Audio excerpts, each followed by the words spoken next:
할렐루야. 3월 2일 주일 예배를 영과 진리로 하나님 아버지께 올려드리겠습니다. 오늘 설교 본문은 에베소 5장 22절에서 33절, 또 6장 1절에서 12절, 골로새서 3장 18절에서 25절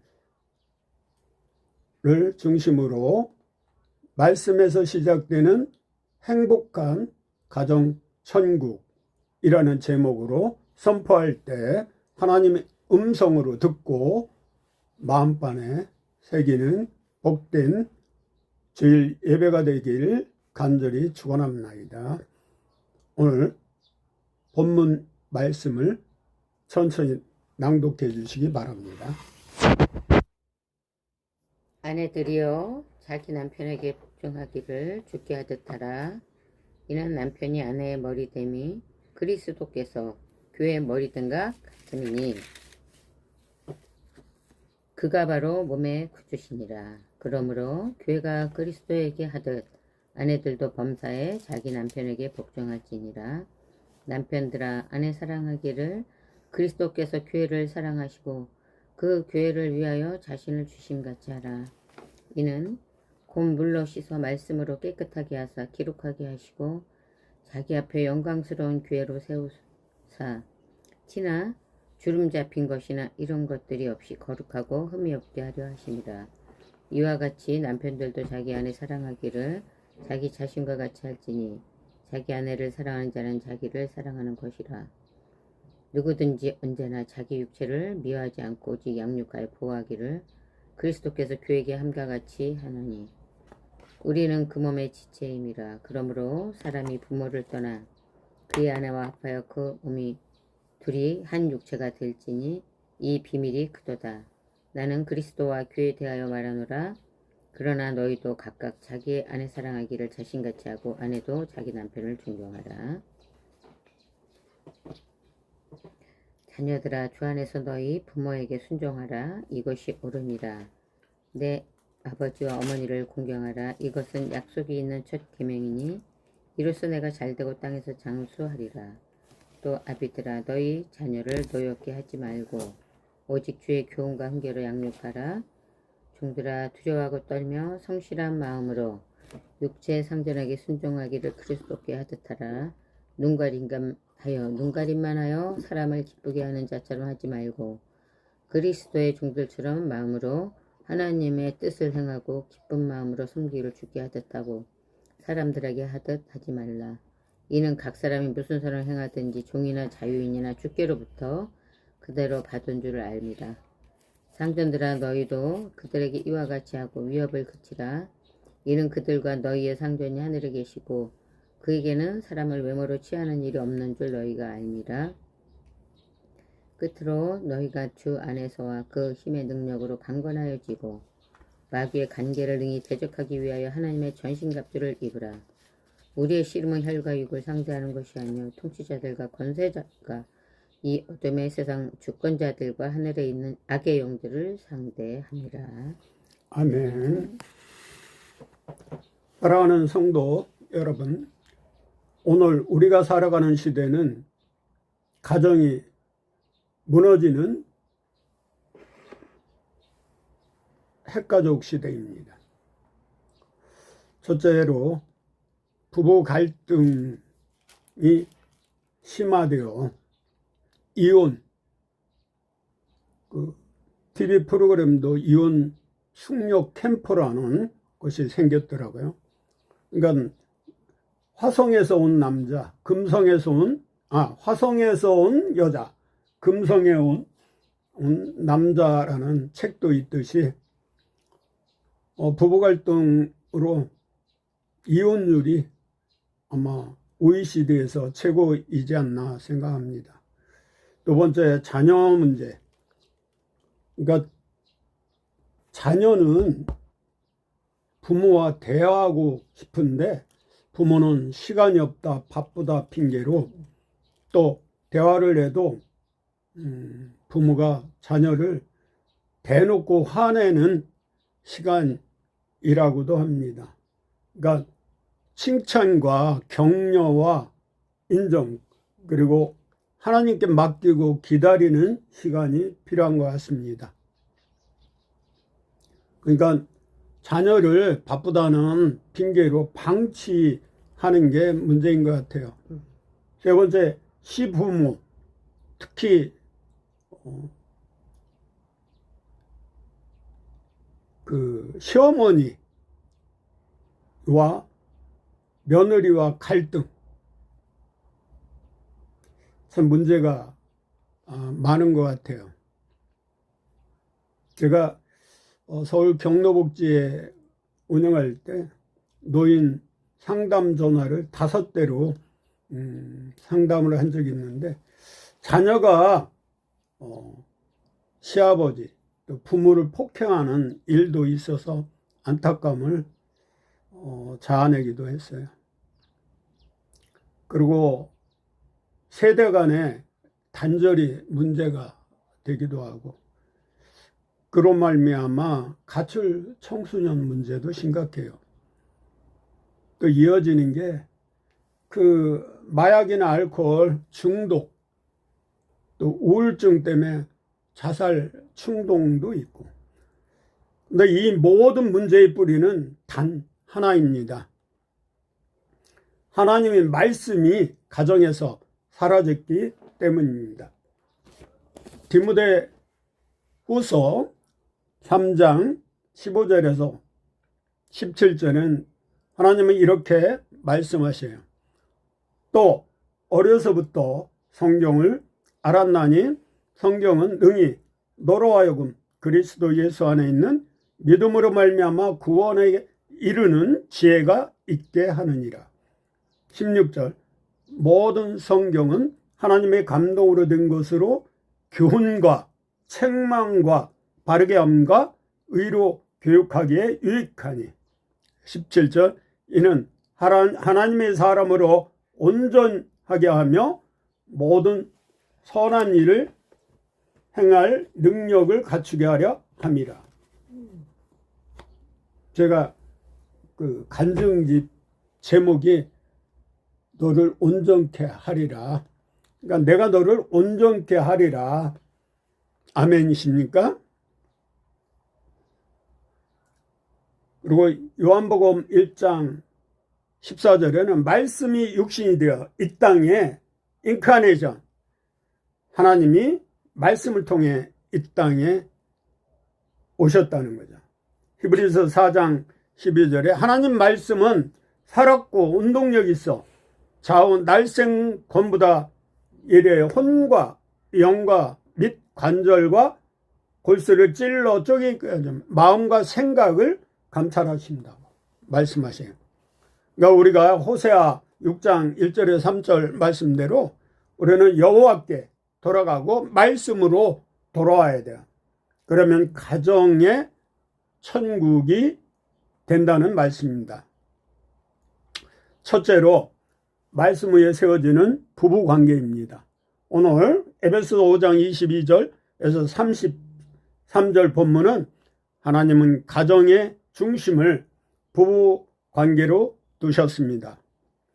물에 부모가 빠지거나 자녀가 빠졌어도 먼저 그거라고 하는 건 아내, 부부는 자기예요. 당신, 여보, 마누라고 부르지 않아요? 첫째로 아내의 사명은 오늘 말씀을 통해 보면 남편을 존중하고, 사라처럼 아브라함이 2번이나 자기를 버렸어도 끝까지 순종했잖아요. 이혼한 것이 아니고. 그리고 골로새 3장 23절에 죽게 하듯 하라. 이것은 억압이 아닙니다. 질서와 사랑의 회복입니다. 말하자면 여자의 머리는 남자, 가정의 머리는 예수님, 교회의 머리도 예수 그리스도입니다. 아멘. 남편의 사명도 있습니다. 희생적인 사랑. 그리스도께서 교회를 사랑한 같이 십자가의 사랑으로 아내를 자기보다 더 사랑하는 말입니다. 즉 조건 없는 사랑, 자기 희생적인 사랑이 필요합니다. 남편은 가정의 CU가 아니라 가정의 십자가를 지는 작은 목자입니다. 행복한 가정은 사랑과 존중의 균형에서 시작됩니다. 성경에서 아브라함과 사라 관계에는 갈등도 있었지만 갈등, 이 갈, 근, 칭 뿌리가 등나무에 이렇게 엉켜 있는 거, 그게 갈등의 단어거든요. 하나님 중심의 관계가 회복이 되어야 합니다. 즉 하나님 중심 부부는 결국 회복됩니다. 두 번째, 말씀으로 세워지는 자녀 교육. 자녀 교육이 참 중요합니다. 저는 일찍이 대외 활동, 노인 복지 사업을 시작함으로 늘 가정에 소홀히 했어요. 한 가지 잘한 거는 집 옆에 감리교회가 있었는데 주일학교 보내고 주일학교 교사를 통하여 모든 교육을 철저히 신앙교육, 사회교육을 배웠던 것 같습니다. 미국의 벤자민 플랭클스는 초등학교도 못 나왔어요. 부모교육 그리고 주일학교 교사로부터 배운 학문을 가지고 미국의 대통령 다음으로 유명한 정치인이 되고 5개국 대사로 맹활약했죠. 그가 인생 좌우명은 첫째로 정직하고, 두 번째 성실하고, 세 번째 절약하고, 네 번째 절제된, 우리가 사랑과 희락과 화평과 오래 참음과 자비와 양성과 충성과 절제, 성령의 열매, 첫째가 사랑이고 마지막 9번째가 절제야. 그리스도인들은 절제가 필요하죠.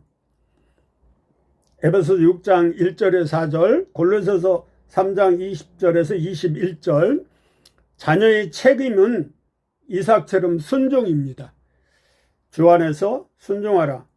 단순 복종이 아니라 하나님을 향한 순종 훈련이 필요합니다. 두 번째, 부모의 책임이 필요합니다. 말씀으로 양육해야 됩니다. 주의 교훈과 훈계로 양육하라. 감정이 아니라 말씀으로, 분노가 아니라 사랑으로, 통제가 아니라 양육으로. 일본 속담이 있어요. 자녀는 부모의 등을 보고 배운다. 아브라함이 사라를 누이라고 속이니까 이삭도 따라하지 않아요? 붕어빵이에요. 자녀는 부모의 행동을 알게 모르게 배우는 것 같아요. 자녀 교육은 기술이 아니라 말씀 전수입니다.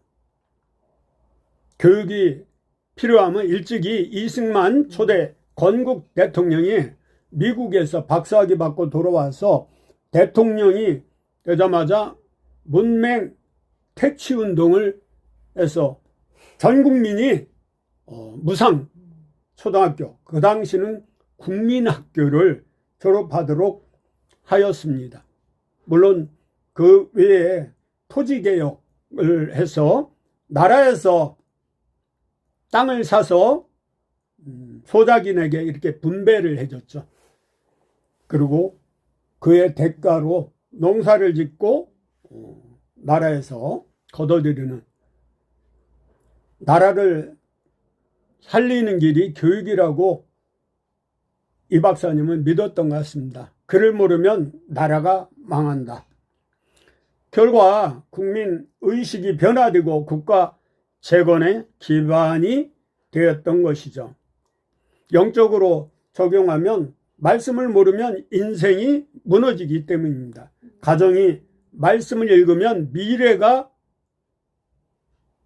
말씀을 잃으면 미래가 무너집니다. 그래서 가정에서 함께 예배드리는 가정 예배를 통하여 말씀과 기도로 거룩한 삶을 되도록 양육해야 되죠. 세 번째, 말씀으로 완성되는 전인적인 가정입니다. 우리가 전인적인 가정 보면 누가복음 휴머니즘이라고 할 수 있는 예수님의 어린 시절이 기록된 게 사복음서에서 누가복음인데 누가복음 2장 52절인가?